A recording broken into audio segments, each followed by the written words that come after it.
While LIV Golf has dominated headlines this year, this wouldn't have been possible without its CEO, Greg Norman. Well, you can't also exclude the Saudi-based money. Norman, also known as the Shark during his playing days due to his aggressive demeanor, has been the face of LIV Golf's war against the PGA Tour. But his relationship with the PGA Tour hasn't always been this way, so what changed? Some might argue that Norman's war against the PGA is motivated by a long-standing grudge, while others might argue that it's the ridiculous amount of money he receives. Regardless of his reasons, let's look at why Greg Norman dislikes the PGA Tour and everything you need to know to stay updated. Welcome to Golf Links, and remember to subscribe to the channel. Before Greg Norman launched his war against the PGA Tour, he was one of the most recognizable and accomplished figures, having won 20 PGA Tour victories. So what was the highlight of his golf career? After caddying for his mother, Norman developed an interest in golf at the late age of 15. In 1975, Norman began his professional career at the Royal Queensland Golf Club. As a trainee club professional, he joined the European Tour the next year after winning his first professional match. In his debut season on the tour, he won the 1977 Martini International in Scotland, before Norman won his first match on the PGA Tour. In June of 1984 at the Kemper Open, he amassed 26 victories. A month later, he won the Canadian Open by 2 strokes over Jack Nicklaus. Throughout his career, Norman won 91 professional events, including 20 PGA and 71 international competitions. He also finished second 31 times on the PGA Tour, setting a record that Tiger Woods broke in 2004. The 2 times Norman won the British Open in 1986 and 93 were among his career highs.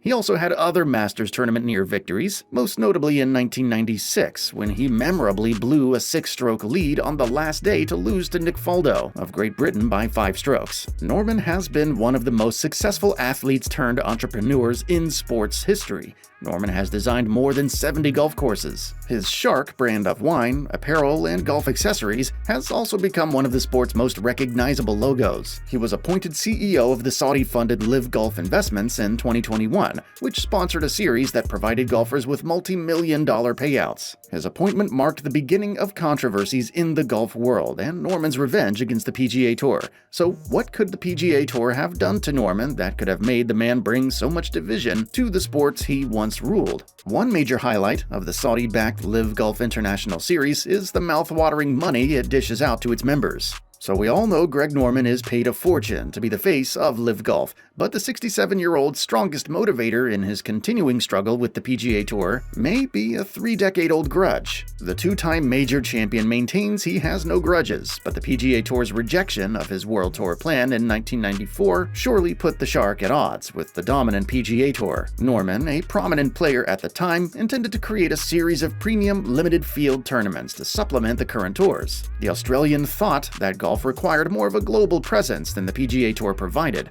At the time, the top 5 golfers in the world were born outside of the United States, including Norman Nick Price, Nick Faldo, Bernhard Langer, and Jose Maria Olazabal. But in response to the threat, the PGA Tour, led by Tim Finchem, sent a message to its players informing them that anyone who participated in a World Tour tournament would face suspension.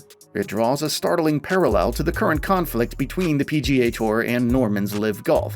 Well, it is all similar, except this time Norman succeeded with the Saudi PIF backing every one of his moves. So why do you think the PGA Tour rejected Norman's idea and later implemented the same idea in another form? After the PGA killed Norman's idea to spite the man, and in response to the potential for a breakaway series, the International Federation of PGA Tours established the World Golf Championship events in 1999. These competitions were organized outside the 4 major championships contested annually to bring together the greatest golfers in the world. However, this didn't work out. The vast majority of WGC tournaments have settled in the United States.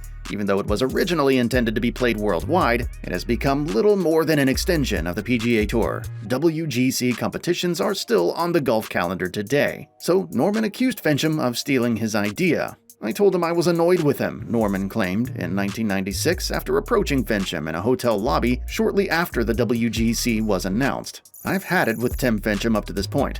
For me, this is the end of the line. He hung me to dry. Norman didn't sound like he would back down then, and we could all see the result of that resolution 30 years later. The LIV Golf challenged the PGA Tour's dominance. So, How did Norman take the rejection in spite? Also, was this why he collaborated with the Saudi PIF to be the face of LIV Golf? Norman addressed his dissatisfaction with the outcome in his 2006 book, The Way of the Shark. The more he considered it, the more defeated he felt. He wrote, "When we proposed the World Tour, PGA Tour officials had an emotional and defensive response. They didn't do their homework and proceeded too rapidly, which resulted in false statements. Fincham made it apparent to me that he didn't want to cooperate with us. Additionally, it was quite obvious to me that he was gently criticizing those of us connected to the World Tour for prioritizing our financial well-being over the interests of golf." Also, Norman criticized the World Golf Championships, saying he didn't feel this series had enhanced the game's internationalization. He suspected that if the initial members of the International Federation of PGA Tours were polled,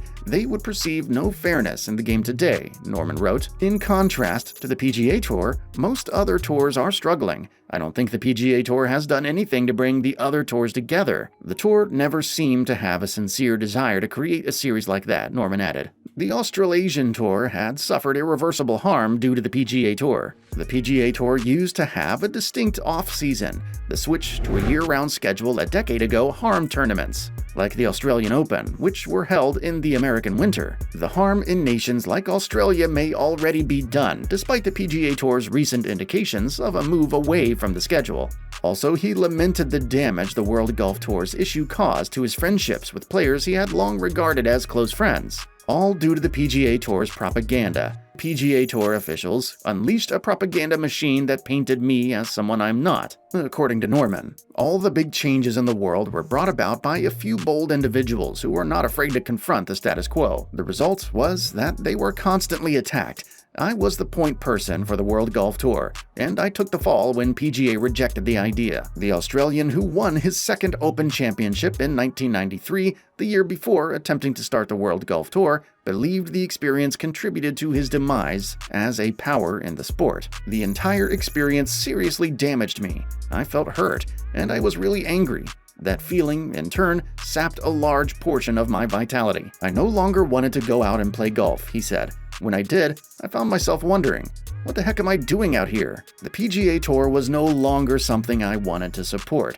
I no longer felt the urge to do anything to promote the PGA Tour because I now saw myself as nothing more than a bystander. The PGA hurt Norman's ego. However, as they say, history always repeats itself. But this time, Norman has successfully implemented his idea, which has been quite a success story, with LIV Golf completing its inaugural season and attracting some of the biggest golfers formerly on the PGA Tour. Still, some PGA golfers, like Tiger Woods and Rory McIlroy, have recently called for Norman to go before the PGA Tour and LIV Golf can coexist. Does Greg Norman have to be fired before the issues between the PGA Tour and LIV Golf can be resolved? Let's hear your thoughts in the comments section below, and you can watch our video on what Tiger Woods had to say about LIV Golf and its CEO. Thanks for watching.